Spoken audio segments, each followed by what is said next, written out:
the hurricane. The atmosphere's most terrifying and mysterious life form. Harnessing the hidden energy of tropical seas, these enormous storms first draw breath unseen over vast, empty oceans. The sea and the sky together, rearing monsters from the deep.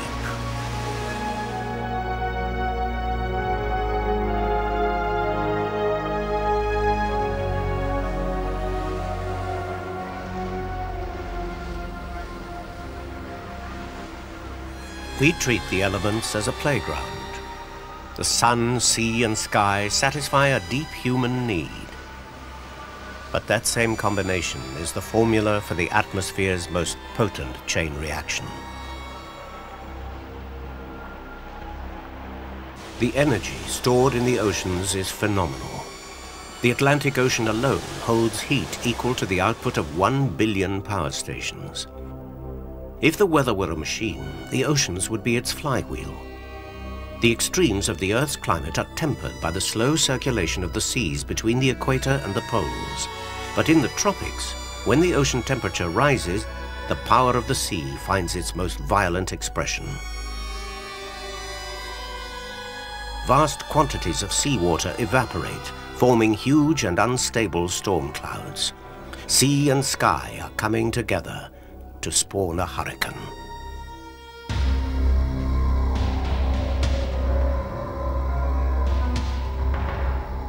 It's a brutal genesis, disorganized and ill-defined. But in the humid chaos of these tropical skies, competing thunderstorms are drawn to each other, pooling their strength and soaring skyward. Up to 200,000 million tons of water vapor are sucked from the sea every 24 hours. The cloud bands they form are deflected by the Earth's rotation into a tight spinning coil, anti-clockwise in the northern hemisphere, clockwise in the south. Around the central eye, the winds accelerate to over 75 miles per hour. Hurricane strength.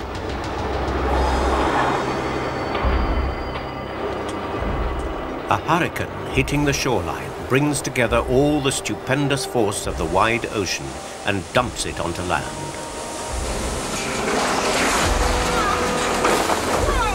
The energy released in a single day could provide the entire United States with electricity for 6 months. In the Pacific, they're known as cyclones. In Asia, typhoons. But whatever the name, they can be killers on a horrifying scale. What a gust! In Bangladesh alone, in the last 25 years, tropical cyclones have claimed over 500,000 lives.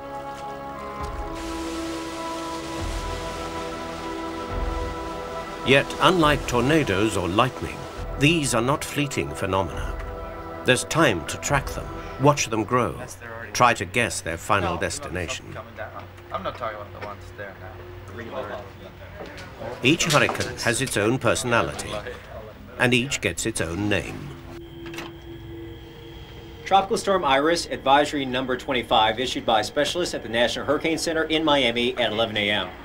Iris moving away. The National Hurricane Center in Miami has responsibility for keeping a hurricane watch over both the Pacific and the Atlantic. In the Atlantic alone, that's a hurricane breeding ground of some 4 million square miles. The home of the center, Florida, is right in the firing line for Atlantic-borne hurricanes. But by 1992, no major hurricane had made landfall there for over 30 years. If Florida had grown complacent, one August weekend that year would change everything. All of South Florida knows the height of the hurricane season is upon us. The center of the hurricane now located near latitude 16.8 north, longitude 45. On August the 17th, 1992, winds in a depression off West Africa accelerated to 40 miles per hour, making it the first tropical storm of the season. It was christened Andrew. And Andrew looked harmless, meandering aimlessly in mid-Atlantic. But unexpectedly, Tropical Storm Andrew took off, its internal winds rising above 75 miles per hour. Hurricane Andrew was born. Ahead of it, Miami was disbelieving. Nearly 1 million people fled their homes, but many others stayed put. As Andrew headed due west, the city center's high-rises and causeways suddenly seemed very vulnerable. But it was the people of South Dade, Miami's sprawling southern suburbs, who would face the full force of Hurricane Andrew. In Homestead, Cutler Ridge, Country Walk, and Naranja Lakes, they were to find themselves totally unprepared for what was to follow. Among them was Stan Goldenberg, a hurricane research scientist with the National Weather Service. He would be torn between his work and his family. My wife was due any day with our 4th child, and one of the models we put a lot of confidence in, the VICBAR model, had for the first time started to forecast that the storm was going to move toward the west, possibly towards Florida, and all of a sudden it looked like we might be in for a hurricane very, very shortly. Brian Norcross was a television weatherman. Hurricane Andrew would turn him into a local hero. By Friday afternoon, the weather maps showed a pattern that would have been conducive for a storm coming in the direction of Florida, and also the possibility of a strengthening storm. So on Friday afternoon, we made the decision here, I made the decision in this office, that we were going to say this is a significant enough threat to South Florida that we need to put all efforts to prepare into motion. It is heading right down the pike of due west at this point. We expect that the storm is going to be in our neighborhood here by early in the day Monday. We're ordered to evacuate the area. The police came and he said everybody had to evacuate before the storm get here. But we left. We didn't think it was going to be that bad. I didn't believe it. We got to the hospital about 10 o'clock. Things started to proceed rather slowly with the labor. But in the meantime, of course, the hospital is in semi-pandemonium. All the women who are due within, say, a month of that time were coming to the hospital. Families were coming in to camp out. The hospital was making preparations for emergencies. Other hospitals were evacuating. Well, here we have from the hurricane to the other action in this room, which is Barbara, going through early stages of labor, over 4 centimeters contracted. And I had the TV on constantly in the room, one moment watching the birth and helping her, one moment watching this developing situation, now a Category 4 hurricane, and looking more and more like we were definitely going to be impacted. Nice. Oh, it is so short I can't reach anywhere. Oh, beautiful. This is the only room we have. Beautiful. Oh, aren't you nice? After the birth, I was torn between staying with her and going home to be with my other 3 children. Good morning or afternoon. And so I stayed there a couple hours, then got out of there, headed home, and to start getting the house ready and the final preparations and be with the children during the storm.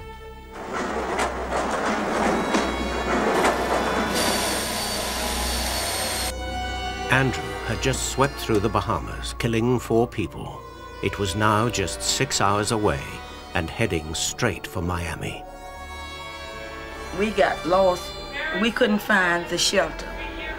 And so we came back home. And when we got back home, it was raining. I said, oh, it's not gonna do anything. I said, it's just raining. So I went to bed.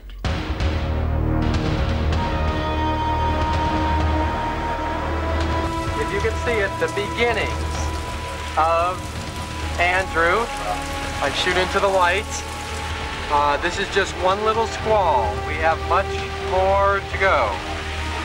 So anyway, this is just 8 o'clock at night. I still remember the feeling I had.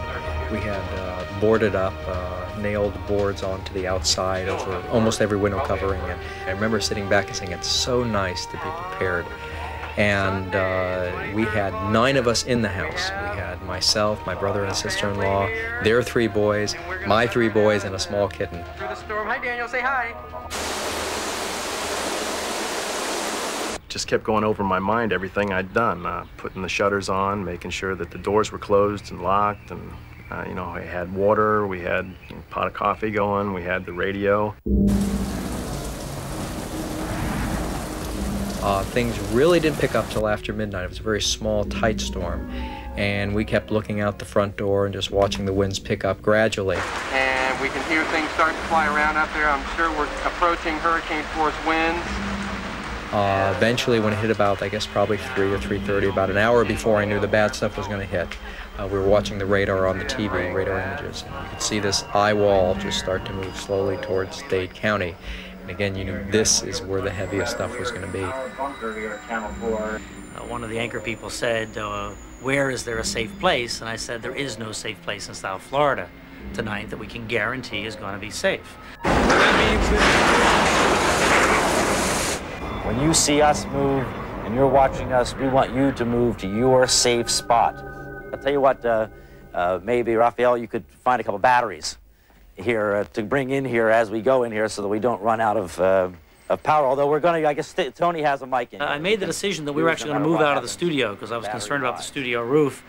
And it occurred to me that if we moved, that would encourage other people to move. This is the safest spot, without a doubt, here at the station. The safest place in a house is a place that has the most walls around you. So that's the closet and that's the bathroom in general. And then beyond that, the safest place is in the bathtub. So we told people, find a closet, clean out the closet so that you and your family can get there, get a mattress off the bed so that you can get under a mattress. Be ready, if you have no other choice, to go in the bathtub with a mattress over the bathtub. Storm shutters have blown off, trees are down. Fence is down. Fence is down. The eye is just coming ashore there in Cutler Ridge. We have no Miami radar, so we can forget the Miami radar. It fell off the building. When I woke up, I heard something. I knew it wasn't an airplane, and I knew it wasn't a train. It was so frightening.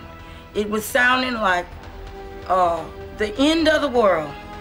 In the hallway of the Goldenberg house, winds outside, I think, are at least 100, 110 miles an hour. Basically, I got everybody in the hallway. We had blankets to cover ourselves and kind of things at the end of the hallway. We had no windowless closet or windowless room in the house, which would have been the first place I would have chosen. So we were in the hallway, and everybody was kind of half asleep and still not paying much attention to it, but I knew, this was going to get worse. And finally, we heard the board rip off the front window. And when the board ripped off the front window, this is when the eye wall started to hit. We knew we were possibly in trouble. Do not think that you are in any way safe if you have not hunkered down and got that mattress over you, friends. This is the time to do it. Get to that interior closet, get a mattress over your head, get your family in there, and just wait this thing out. We could just hear this breaking noise coming. And it got louder, and then suddenly it was like a battering ram hit the front door. The front door actually just blew in, and it slammed in and stuck itself in the wall in the kitchen. And it was just, like I said, it was a fist. It was a train running into the house.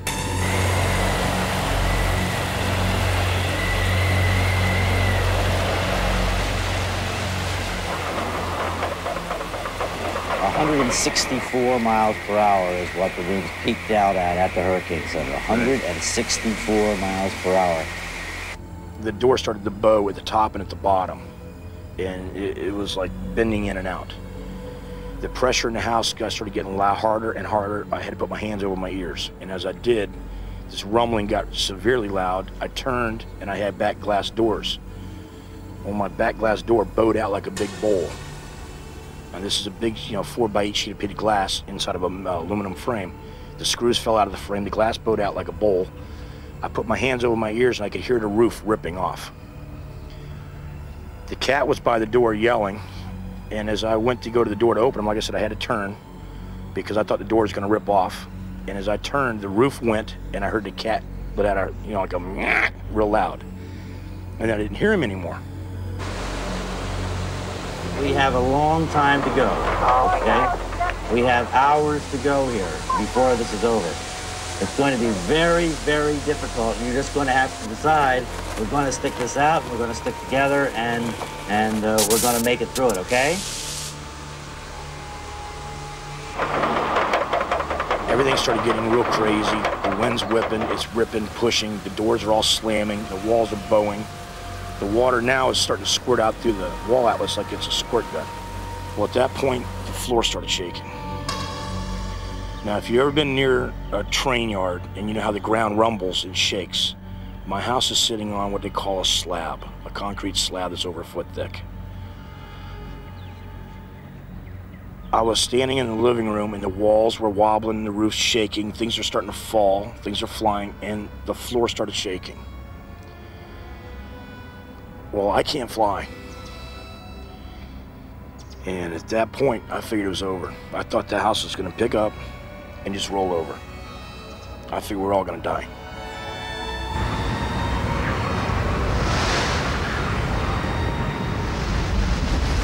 It sounded like earthquake. The winds looked like crying, and they were so bad. I was afraid to look out the door.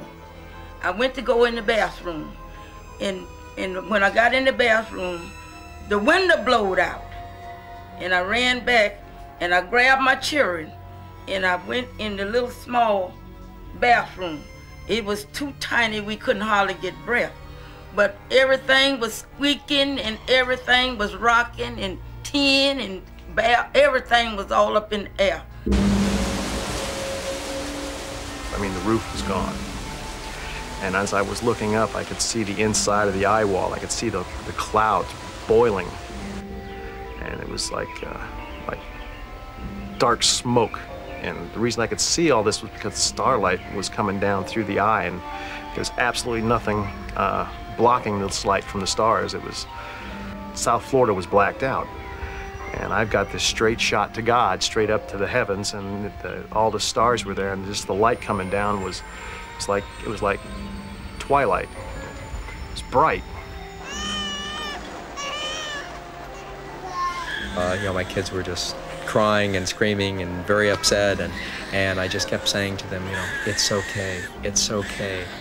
We were terrified. With all the scientific understanding I had of everything, with all my faith, it was an incredible experience, and we certainly wondered whether we were going to live.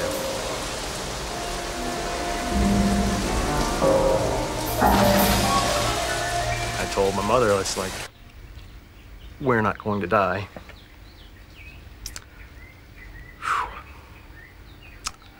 Like I said, you gotta try and be strong. And, well, it just gets a little difficult. I don't think hurricanes are fun anymore.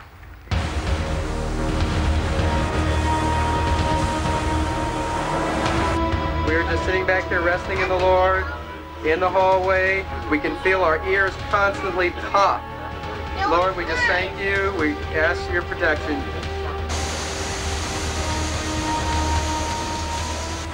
At 4 in the morning, Hurricane Andrew reached its full frenzy. The whole of South Miami seemed to shake under a solid sheet of water, hurled sideways by winds now touching 175 miles per hour.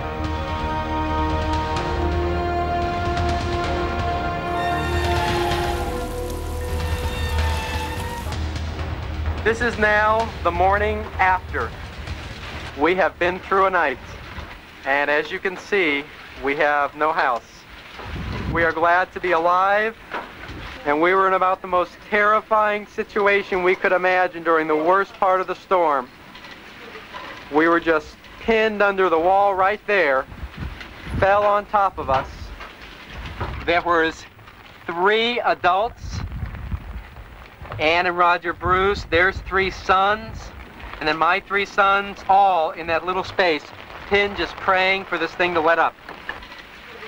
Kids crying, us crying out to Jesus and thanking God. We were all safe. Hallelujah. Hallelujah.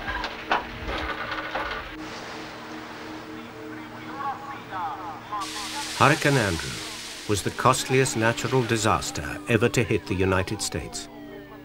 It wrecked over 200,000 homes and businesses, caused $25 billion of damage in 2 states, and took 58 lives. In such ferocity, the elements reveal the fragility of a civilization we take for granted. The government ceased to function. This was the first time in the modern history of the United States that government ceased to function.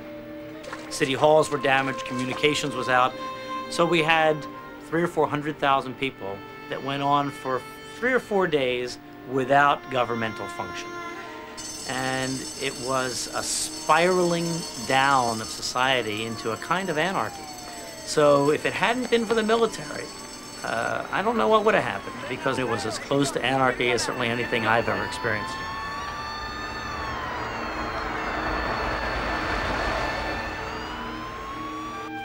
And Andrew had also permitted a glimpse of a terrifying natural phenomenon. The damage patterns revealed the presence of colossal downdrafts, each with the force of a tornado, carried within the eye wall of the hurricane itself.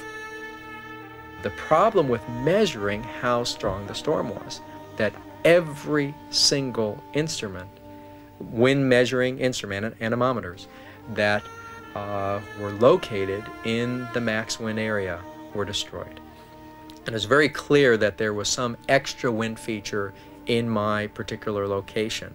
For a distance of about half a mile to a mile, running east-west, you could see a band, and every house that was destroyed, like mine, was in that 2 to 3 wide house band. No house was destroyed outside of that band. And basically we feel that was some sort of what we call a convective downburst, like a mini kind of tornado. So you had that just extra burst of wind that just ripped the roofs off right down that street.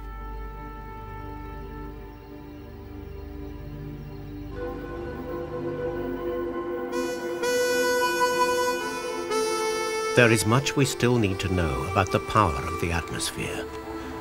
Despite the scale of their ferocity, the unpredictability of their behavior, we show hurricanes scant respect.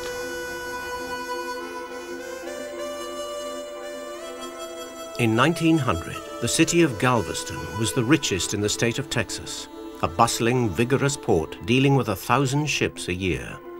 It was known as the New York of the South. But, crucially, the highest point of Galveston was only 9 feet above sea level.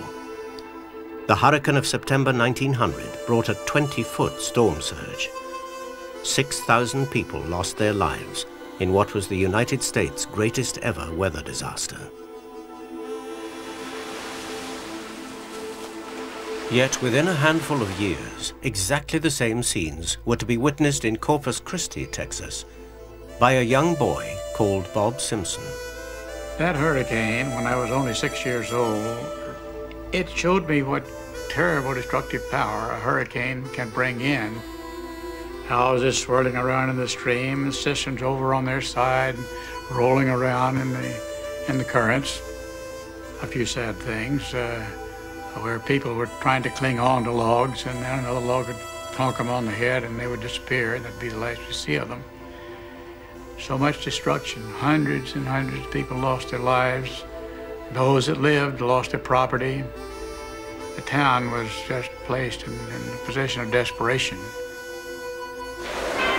Hurricanes, killers, destroyers. What the damage Bob Simpson went on to devote his life to the understanding of hurricanes and to run the National Hurricane Center in Miami.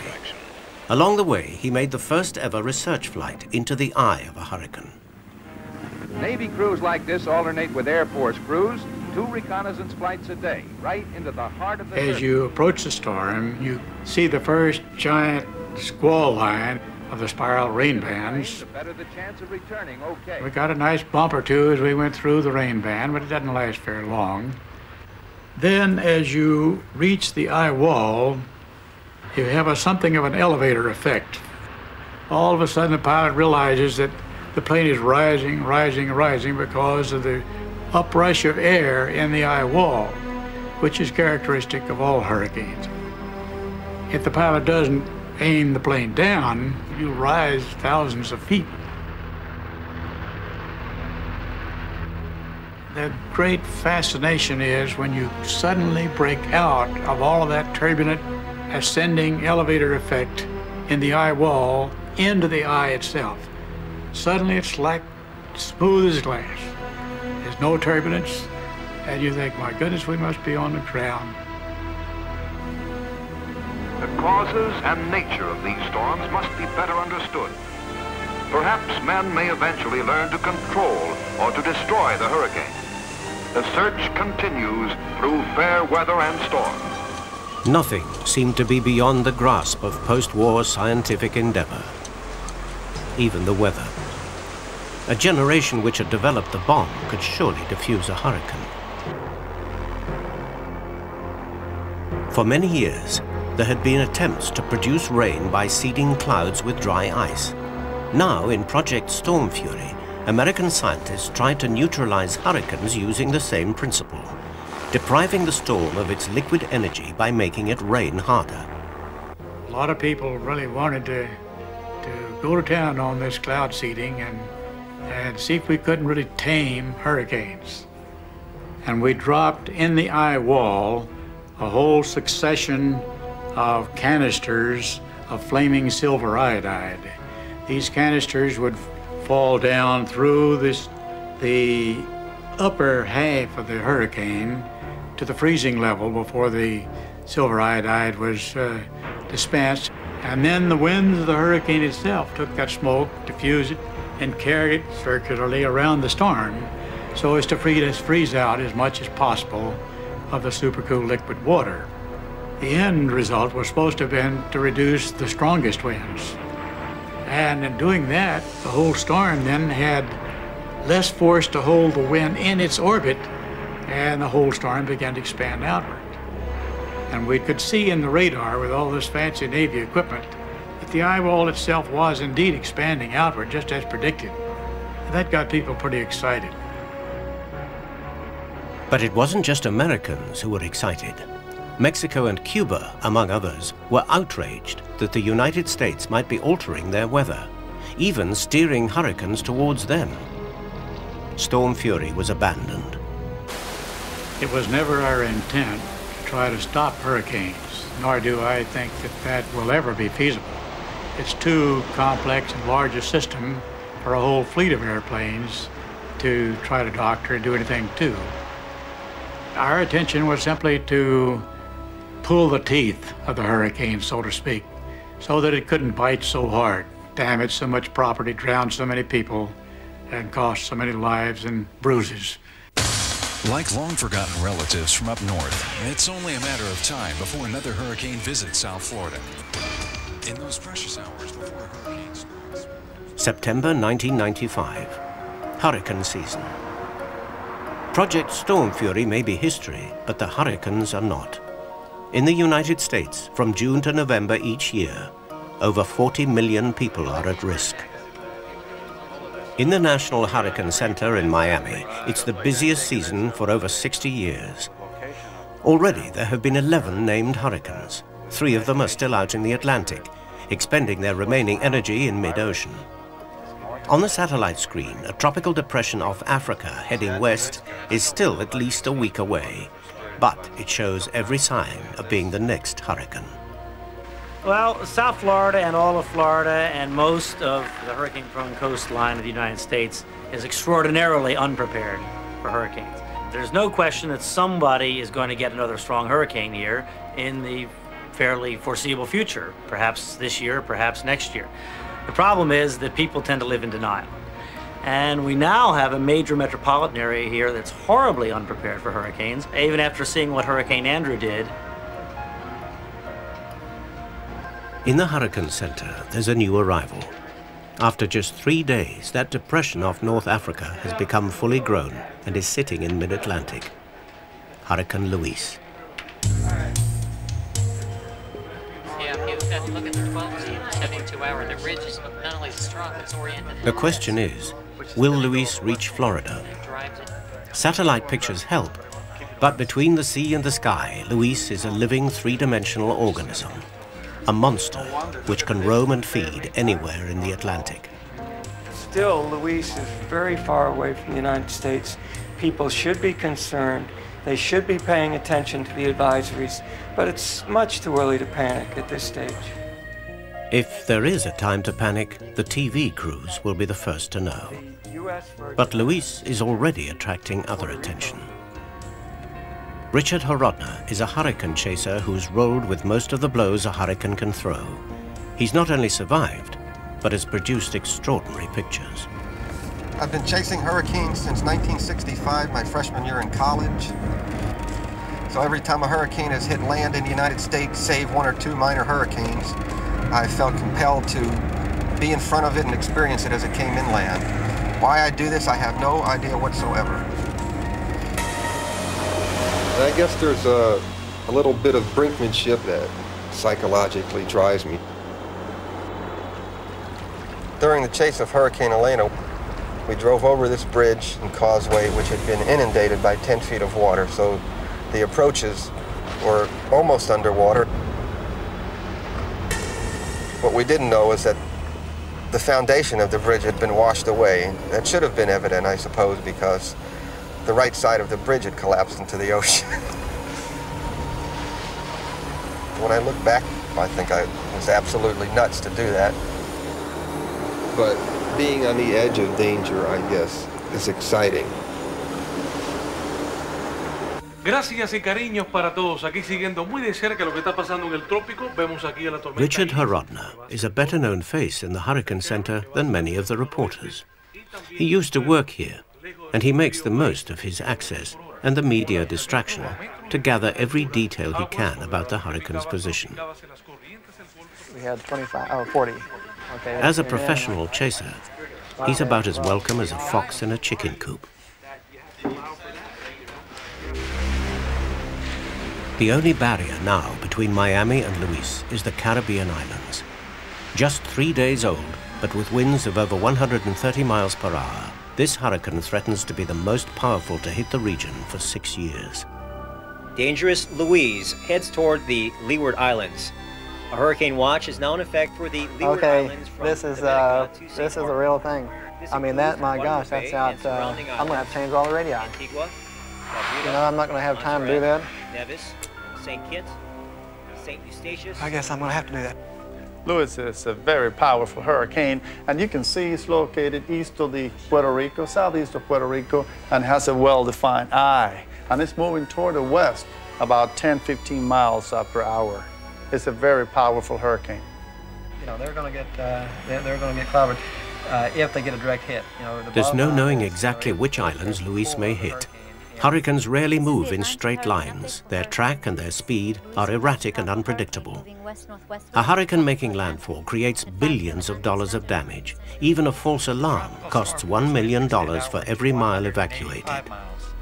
It's difficult because when you have people's lives in your hands, you have to tell them that you have a hurricane, but you have to be sure, you have to be secure, because you close business, you close schools, you have to move people, and it's a very, very tough decision to make. You know, they're down here at 17.2. They need a hurricane warning, is what they need. A hurricane warning for the Caribbean means an opportunity for Horodna. But once that warning is broadcast, all airports in the Caribbean will close. He needs to move quickly if he's to film Luis. But where? I want to show you there's the official Prague. It's actually right over Puerto Rico in about 2 days.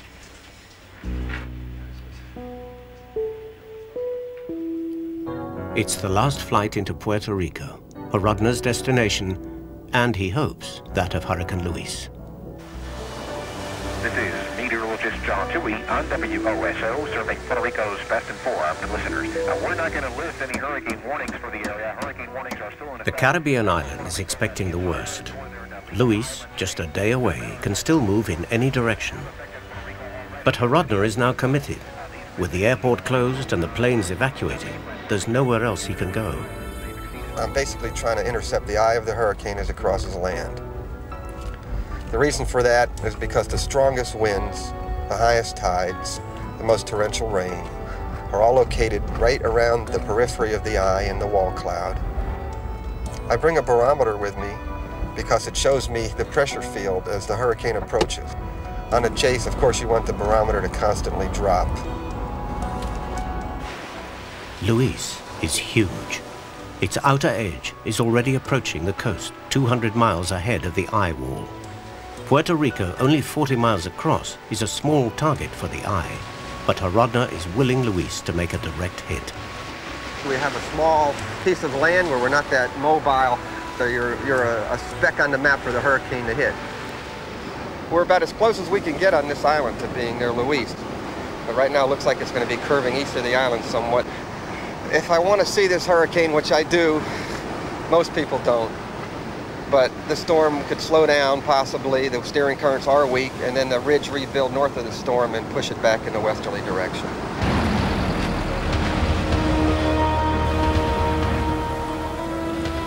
The rain tearing into the shoreline of Puerto Rico is the cutting edge of Hurricane Luis. Water that may have been carried 3,000 miles from the coast of Africa now rips into the Caribbean. Hurricane Luis is a Category 4 hurricane, probably with sustained winds of 140 or more miles per hour. It's in the top echelon of intensity of hurricanes that affect land. The devastation that will occur will be maybe not catastrophic, but extreme. Even if it goes sideswipes the island, it's going to cause problems afterwards.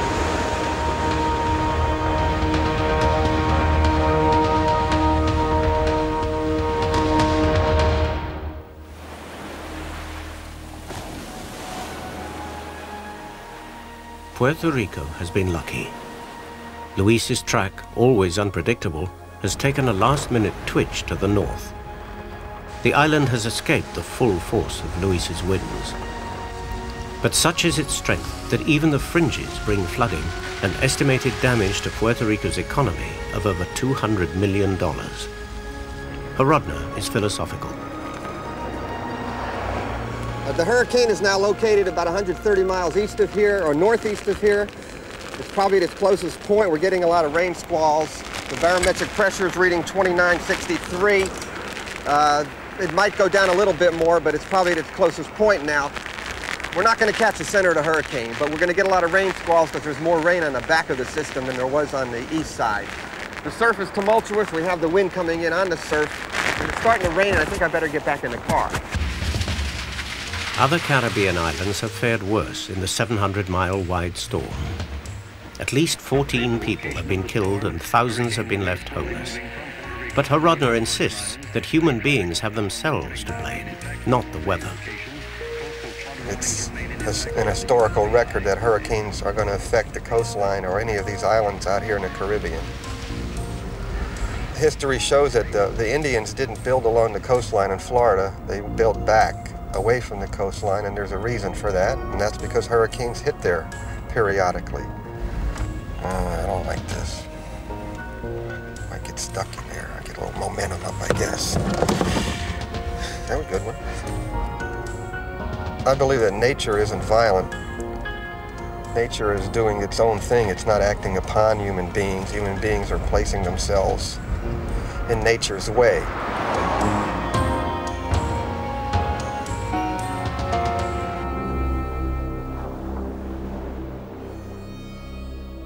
Britain doesn't have hurricanes. They feed on the warmth of the tropical oceans. Over the chill waters of the North Atlantic, they die of starvation. But in the Great Storm of October 1987, the south of England confronted the unimaginable. 19 people died in winds that gusted up to 122 miles per hour. The Great Storm of '87, a lot of people call it a hurricane. It did have hurricane force winds, but we only call a hurricane if it has actually developed in the tropical regions. And this storm of 1987 was a vicious storm, but it didn't have a tropical origin.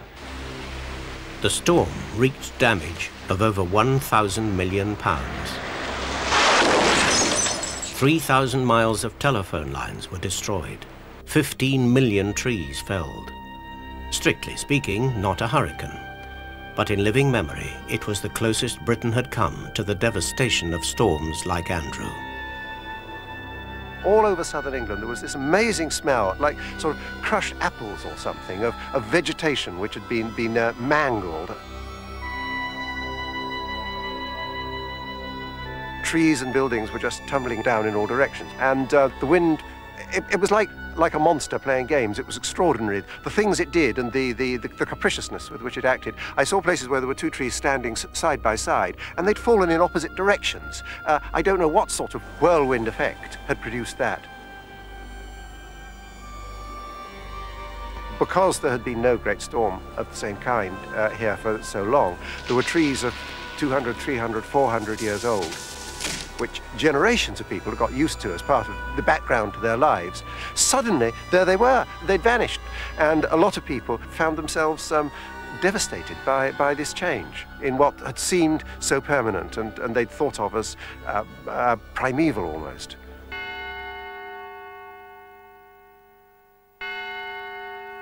The savagery of nature exposes the vulnerability of humankind. The timescale on which it functions is quite different to our own. Here, in Oxford, is the world's oldest weather station, yet its records go back only 2 centuries. A complete understanding of events like hurricanes would need records over thousands, not hundreds of years.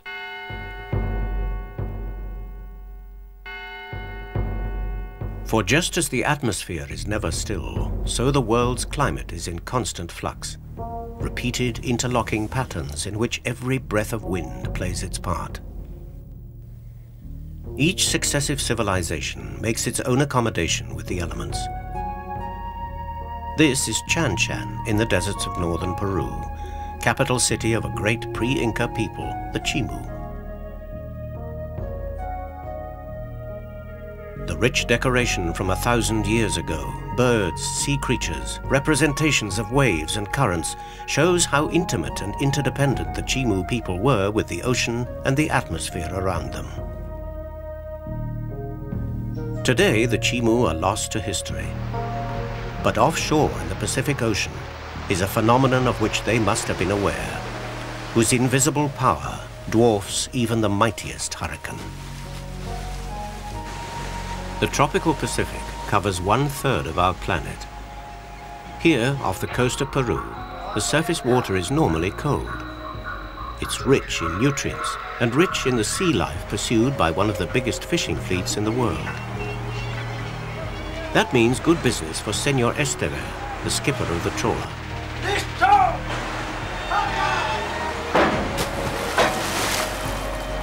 But in some years, that cold water is driven out by warm mid-ocean water and the fish disappear. Unlikely as it seems, the empty nets have for centuries been the first sign of a phenomenon so powerful, it has been called the Earth's heartbeat. It is known as El Niño. El fenómeno del Niño es una corriente que se viene cuando las temperaturas cambian en el mar. Después esa corriente del Niño, por donde va pasando, va malogrando todo, tanto en el mar como en tierra. Pues es un fenómeno, porque no respeta nada.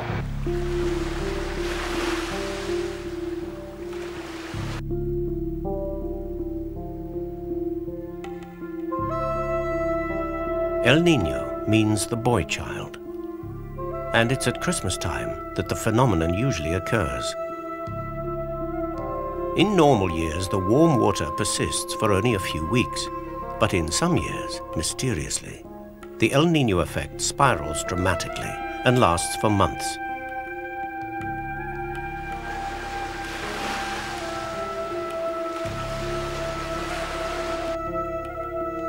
El Niño moves a slab of warm Pacific water eastwards equal to the size of the United States. Warm oceans mean rain. Wherever the warm water goes, the rain goes too. On the coast of Peru in 1983, torrential, unseasonal rain fell almost unbroken for 6 months, washing away roads and bridges and turning the desert green. In the Western Pacific, precisely the opposite was happening. Australia suffered its worst drought in history, and the people of Melbourne choked on thousands of tons of earth blown in by a huge dust storm. All around the world, El Niño triggered climate changes with flash floods from California to southern China. Meanwhile, catastrophic droughts hit Africa, India, and Sri Lanka. El Niño affects temperatures, storm tracks, and rainfall everywhere on Earth. And incredibly, we now know that El Niño affects hurricanes. In the years when it deprives the Peruvians of fish, it also dramatically cuts back the number of Atlantic storms.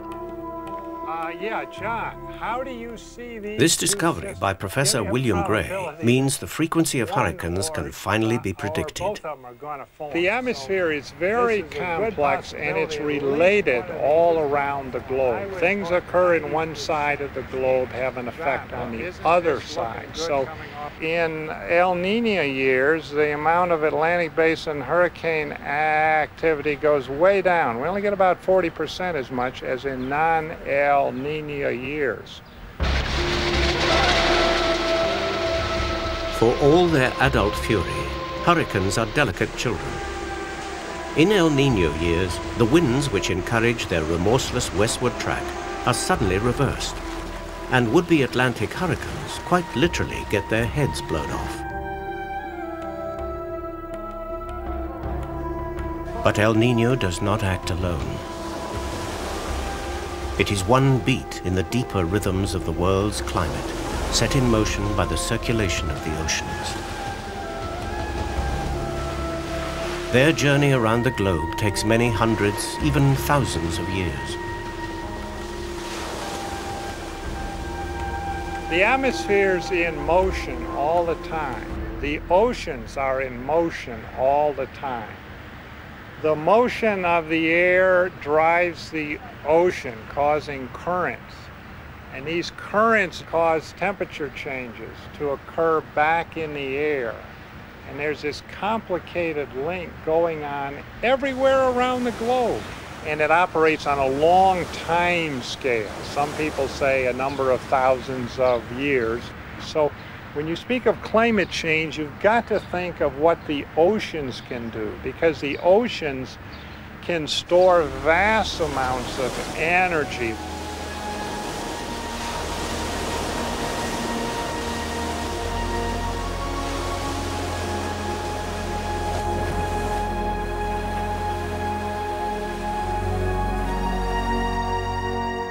The walls of the Chimu capital are a testament to the wisdom of achieving harmony with the elements around us, because they endure, while we do not. The Chimu people, their rulers, their religion, are long gone, the manner of their destruction not even recorded. But their everyday interdependence with the sea and the sky is still a practical reality for fishermen living nearby. It offers a lesson in recognizing and accepting the daily drama of the atmosphere's offerings for the remarkable phenomenon that it is.